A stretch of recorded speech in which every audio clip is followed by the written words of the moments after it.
Because of a lot of wars and battles, it was destroyed and again rebuilt. At the 16th century, local kings they restored it, they rebuilt this castle. Their graveyards are inside the small church, but unfortunately that church is all the time closed because for the locals they are like a holy persons.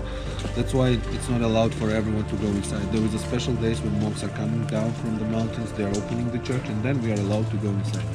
The big church was built at 17th century, and from 17th century until nowadays it's normal working church.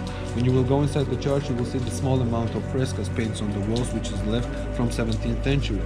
Because unfortunately there was time in Georgian history when government was against the religion, so they just painted everything in white. The small amount survived, which you will see today.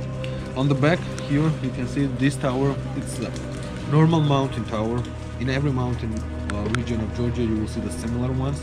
Exactly this one is called Meskhetian. It's 14 meters high and there is a 4 floors. It was for the archers, and you can see there is very small windows for shooting because for the enemies it was very hard to shoot them, but for them it was very easy to shoot the enemy because the windows are made in this way from inside, so they have a lot of variations how they can shoot.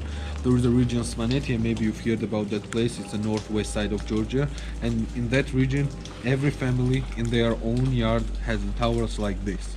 Here on the wall you can see it's written a prayer in Georgian language, which even I can read. It's in that alphabet. In Georgia at all we have 3 alphabets, but I know only one. Most of the people there is very rare if you will meet someone who can read and write in all 3 because they are totally different.